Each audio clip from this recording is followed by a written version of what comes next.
Selamat pagi, Assalamualaikum warahmatullahi wabarakatuh. Kita lanjutkan kuliah teknik drainase untuk pertemuan keempat,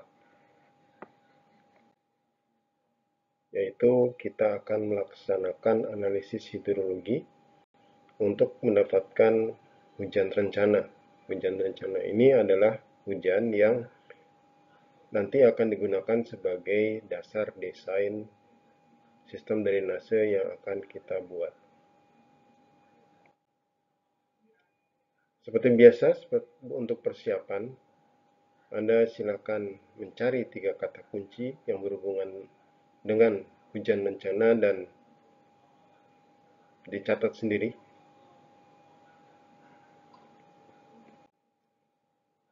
Kita masuk ke capaian pembelajaran mata kuliah kedua, yaitu mahasiswa sudah mulai mampu merancang saluran drainase sesuai standar yang berlaku, di mana salah satu standar yang digunakan untuk merancang saluran drainase adalah menggunakan analisis hujan rencana.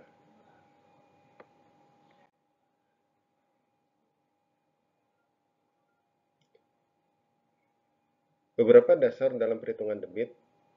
Debit saluran kita ketahui adalah Q atau debit itu sama dengan ini V-nya harusnya V kecil ya, kecepatan dikalikan luas penampang. Jadi kecepatan aliran dikalikan luas penampang aliran. Debit saluran bersumber dari debit yang melimpas di permukaan tanah akibat terjadinya hujan atau debit limpasan.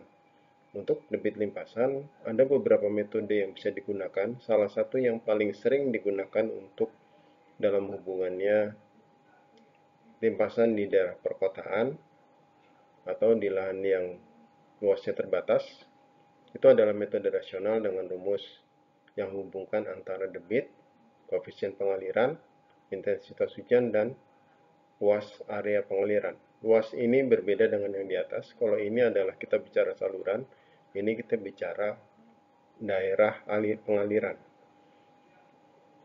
Jadi luas wilayah, luas daerah tangkapan air, seperti itu. Dan ada juga metode-metode lain, nanti silakan dicari karena untuk konteks perkuliahan kita mungkin belum digunakan.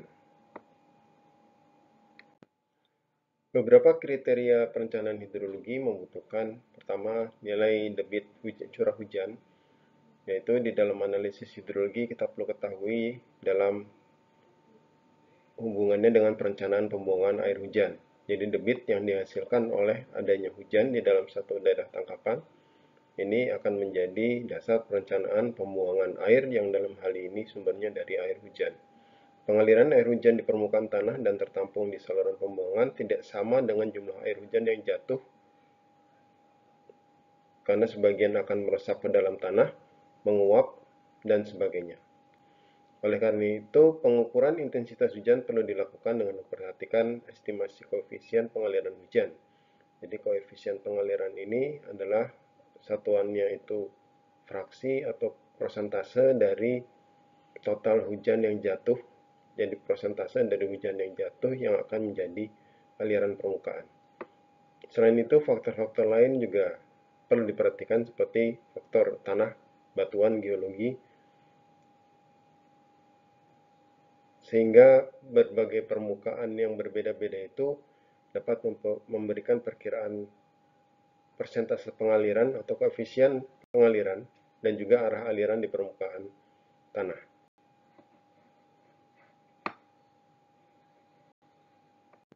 Pengaliran air hujan dipengaruhi oleh faktor-faktor curah hujan itu sendiri.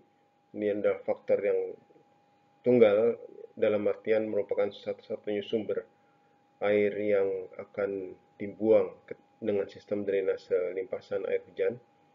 Kemudian radiasi matahari akan mempengaruhi penguapan. Topografi dan geologi setempat ini dapat mempengaruhi kecepatan, jumlah aliran permukaan, persentase jumlah aliran hujan ke dalam saluran terhadap jumlah hujan yang jatuh. Ini akan dipengaruhi jenis permukaan tanah yang akan dilalui air hujan, kemiringan tanah, dan juga iklim. Penguapan juga mempengaruhi ini fungsi dari efek temperatur, kecepatan angin, kelembaban relatif, dan juga tadi radiasi.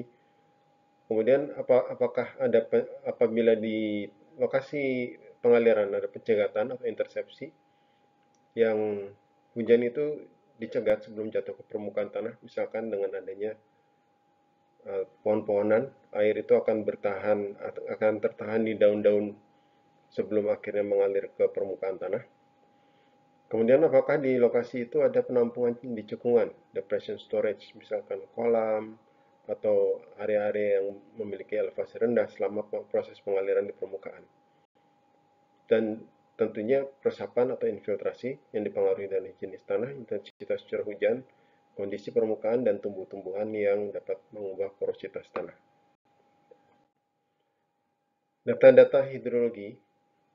Data hidrologi yang digunakan untuk perencanaan diperoleh dan dikumpulkan dari institusi pengelola seperti Badan Meteorologi dan Geofisika atau dari lembaga yang memang memiliki data hujan khususnya. Mungkin ada beberapa lembaga yang juga memiliki stasiun pengamatan hujan seperti BBBS atau dari beberapa litbang yang terkait dengan pertanian zaman dulu.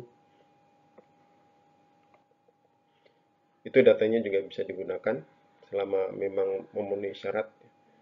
Data hujan diambil dalam waktu yang berbeda-beda sesuai dengan rancangan bangunan hidrolik. Data yang di hidrologi yang digunakan tersebut adalah tipe hujan, intensitas hujan, lama waktu hujan, distribusi hujan, dan juga topografi, geologi, keadaan fauna, dan juga perubahan-perubahan tata guna lahan. Beberapa persyaratan yang harus dipenuhi. Yang pertama adalah data. Data ini memiliki syarat minimum dalam perhitungan banjir rencana, meliputi ketersediaan dan kualitas dari datanya untuk analisis frekuensi debit banjir agar diperiksa data yang digunakan debit banjir sesaat maksimum tiap tahunan. Kemudian periode pencatatan data sebaiknya lebih dari 20 tahun, tapi biasanya 10 tahun pun masih cukup bisa diterima, hanya disarankan 20 tahun ke atas datanya yang digunakan. Ini baik untuk data hujan maupun data debit bila tersedia. Sehingga dengan 20 tahun itu kita bisa mempelajari karakteristik dari fungsi distribusi datanya, distribusi peluang dari datanya. Kemudian setelah datanya kita peroleh, kita perlu menguji datanya dulu.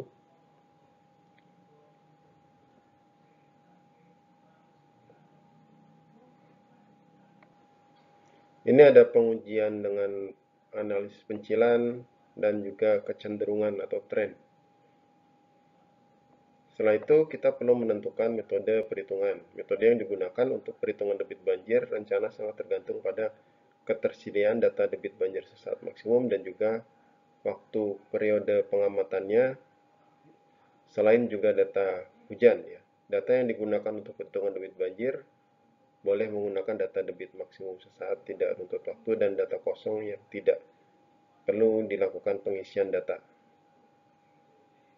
Ini adalah untuk menentukan berdasarkan data debit banjir. Tapi ketika kita akan menghitung dengan data hujan, maka kita juga perlu menentukan metode yang akan kita gunakan untuk perhitungan.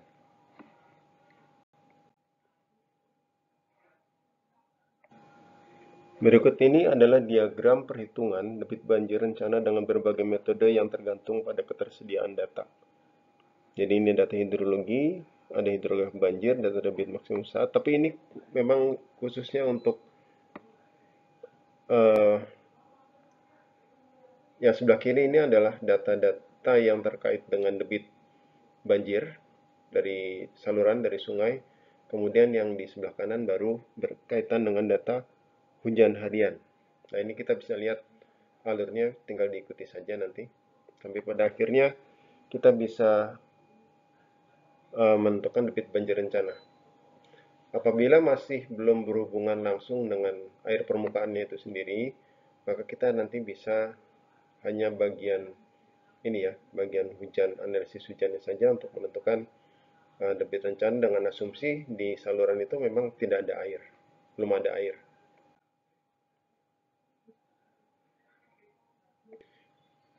Ini adalah proses prosedur perhitungan atau analisis data hidrologi dalam rangka penentuan debit banjir. Tapi ini contoh yang di gambar 2 ini adalah yang untuk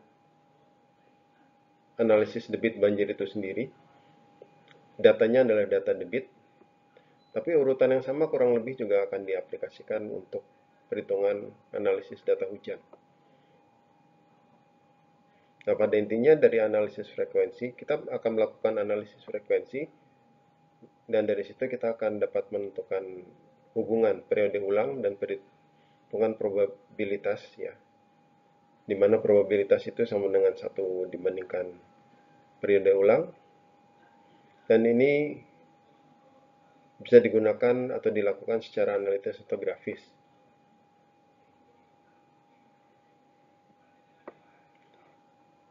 Metode ini sebetulnya sudah dibahas ketika kita melakukan diskusi di mata kuliah hidrologi teknik, ya. Jadi ini sedikit mengulang saja. Nah, setelah kita memiliki datanya, kita akan memilih fungsi distribusi. Tentunya kita tidak memilih secara bebas, tapi ada beberapa uji yang harus dilakukan, sehingga nanti kita bisa mendapatkan apakah distribusi normal, log normal, log persen, Gumbel, dan sebagainya. Dan nanti akan dipilih fungsi distribusi yang paling dekat dengan data yang kita miliki.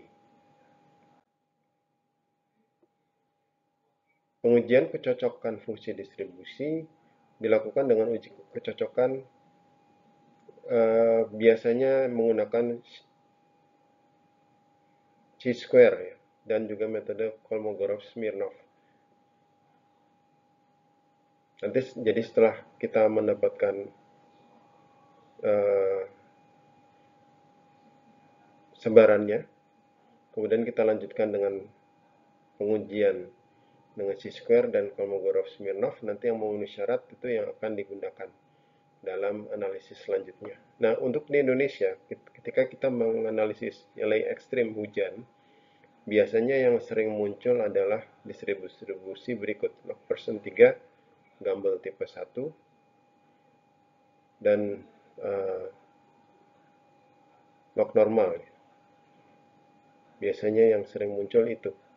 Yang lebih sering muncul lagi antara log persen dengan Gumbel, tapi tentunya kita harus membuktikan dulu dengan analisis.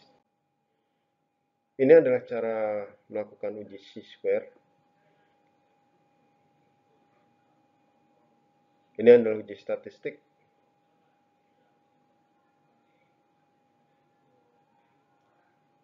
Untuk mendapatkan kecocokan antara data dengan model.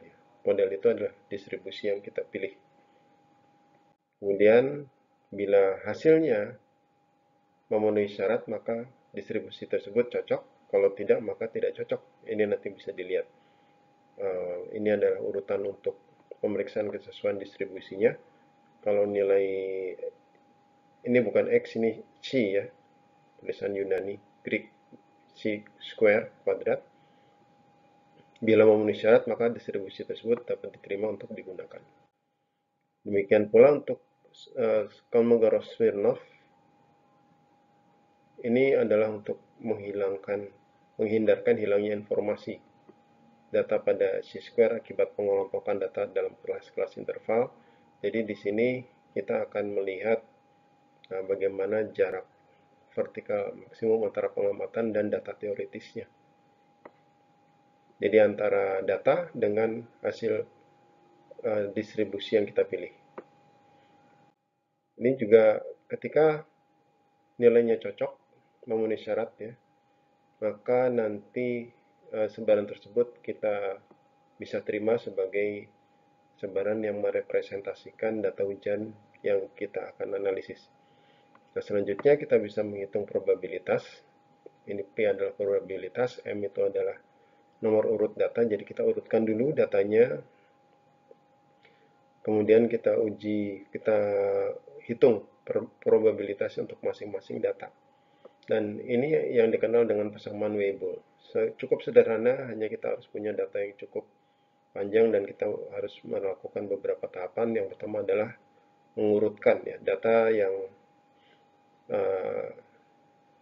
data yang ada ya. Data yang ada kita urutkan dari yang besar ke kecil, kemudian dianalisis ininya, probabilitasnya.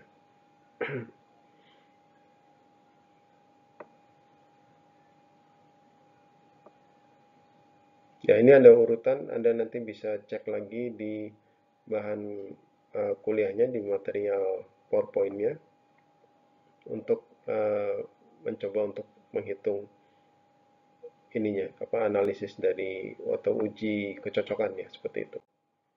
Dan ini adalah tabel harga kritis Kolmogorov-Smirnov. Ya, ini N, ini alfa. Berikutnya kita bisa menghitung hujan rencana. Ini adalah metode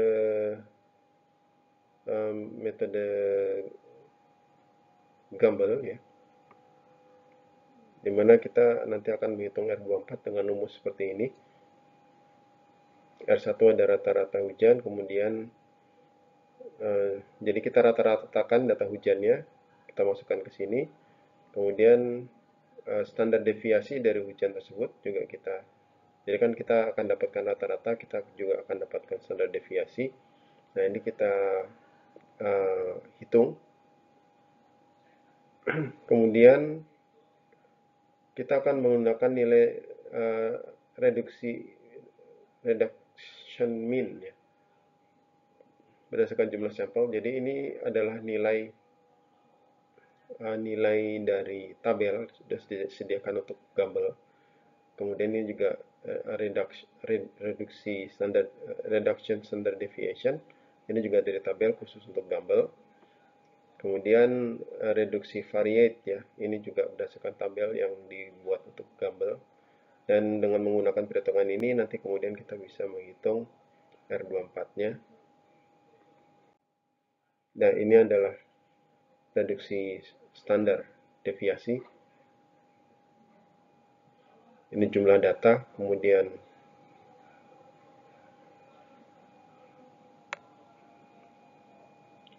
ini standar deviasinya ya, jadi tergantung jumlah data yang kita punya. Makin banyak, maka nilainya kita akan makin perlu memilih ke tabel sebelah kanan. Kemudian ini rata-rata reduksi, mean reduksi mean. Ini juga sama, jumlah datanya akan menentukan berapa nilai YN yang digunakan. Dan kemudian ini terakhir ada variate. Kita mau ambil ulangan berapa tahun? 2 tahun, 5 tahun, 10, 20, 50, 100, 200, 500, 1000, dan seterusnya.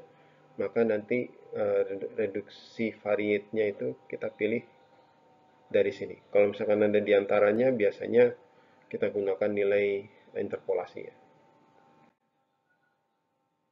Oke, itu kita mengulang sedikit mengenai analisis sebaran, peluang, dan periode ulang hujan. Nah, yang biasanya akan kita gunakan untuk melakukan perhitungan drainase, kita tidak bisa menggunakan data akumulasi hujan harian saja. Biasanya kita membutuhkan data yang satuan waktunya atau unit waktunya lebih kecil. Di dalam analisis data hujan, di dalam data hujan itu sebetulnya, dalam kejadian hujan itu sebetulnya ada intensitas. Itu adalah jumlah hujan yang jatuh pada persatuan waktu. Kemudian ada durasi atau lama hujan, yang kemudian, dan yang terakhir adalah adanya frekuensi atau yang kita kenal juga kebalikannya, yaitu periode ulang. Jadi frekuensi ini terkait dengan periode ulang. Intensitas hujan adalah hujan yang jatuh persatuan waktu. Durasi itu adalah durasi dalam satu kejadian hujan untuk menghasilkan intensitas tertentu. Kemudian frekuensi ini adalah probabilitas ya, dan periode ulang hujan. Makin singkat hujan berlangsung, intensitasnya cenderung makin tinggi. Makin besar periode ulangnya, intensitasnya juga akan makin tinggi. Sehingga dari sini biasanya nanti kita perlu melakukan perhitungan terlebih dahulu. Pertama kita nanti akan melihat durasi hujannya. Dan nanti ini akan digunakan untuk menentukan waktu konsentrasi. Maksud saya, durasi hujan ini akan menentukan intensitas hujan berdasarkan waktu konsentrasi yang kita pilih. Waktu konsentrasi itu adalah waktu yang dibutuhkan untuk air hujan dari jatuh kemudian mengumpul dan mengalir sampai ke satu titik di dalam sistem hidrologi kita. Misalkan di dalam satu saluran ya, seperti itu. Jadi durasi ini penting karena akan mempengaruhi intensitas, dan sebetulnya pada kejadian hujan nyatanya intensitas hujan akan cenderung lebih tinggi pada durasi yang pendek, dan kalau durasinya panjang intensitas hujan cenderung lebih kecil ya. Tapi dalam hal ini nanti ketika kita menghitung intensitas hujan, kita membutuhkan data durasi atau akan membutuhkan durasi. Nah, durasi ini biasanya nanti disesuaikan dengan lama waktu yang dibutuhkan dari mulai air hujan jatuh sampai dia terkumpul menjadi satu aliran di saluran sampai mencapai satu titik tertentu. Dan ini tentunya akan menentukan kapasitas saluran drainase berdasarkan durasi hujan ekstrim yang diharapkan. Ya, ini tadi ditentukan dengan waktu konsentrasi. Dan intensitas hujan ini laju rata-rata hujan pada satu kurun waktu tertentu. Biasanya makin panjang waktu durasinya, intensitas hujan akan makin turun. Jadi misalkan kita punya, pada kenyataannya kita punya kejadian hujan yang selama 3 jam misalkan. Pada saat awal terjadi hujan mungkin dia tinggi, tapi kalau kita ukur terus selama kejadian hujan tersebut, maka kalau kita hitung intensitasnya lama-lama akan turun. Seperti itu. Ya. Jadi kemudian kita bisa menghubungkan laju rata-rata hujan, waktu atau durasi, dan kita gambarkan untuk periode ulang tertentu.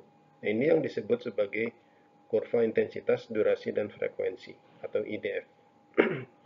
Jadi dengan kita bisa membuat kurva IDF atau kita mendapatkan persamaan IDF, kita bisa menentukan intensitas hujan yang kita butuhkan untuk menghitung debit limpasan dan untuk merancang saluran drainase berdasarkan data hujan yang kita gunakan juga, dan juga waktu konsentrasi yang kita hitung untuk mendapatkan durasi hujan yang akan kita pilih. Itu. Nah, ada beberapa metode untuk menghitung intensitas hujan. Ada metode Ishiguro, Talbot, Sherman. 3 metode ini membutuhkan data hujan yang memiliki unit waktu rendah. Misalkan 1 jam, 10 menit, seperti itu. Kemudian yang terakhir adalah metode Mononobe. Ini betul-betul konseptual atau empiris. Jadi kita tidak membutuhkan data, atau kalau kita tidak punya data pengukuran hujan yang dengan unit waktu yang kecil, maka kita bisa gunakan Mononobe dengan menggunakan data R24 atau data harian. Ini adalah metode Ishiguro.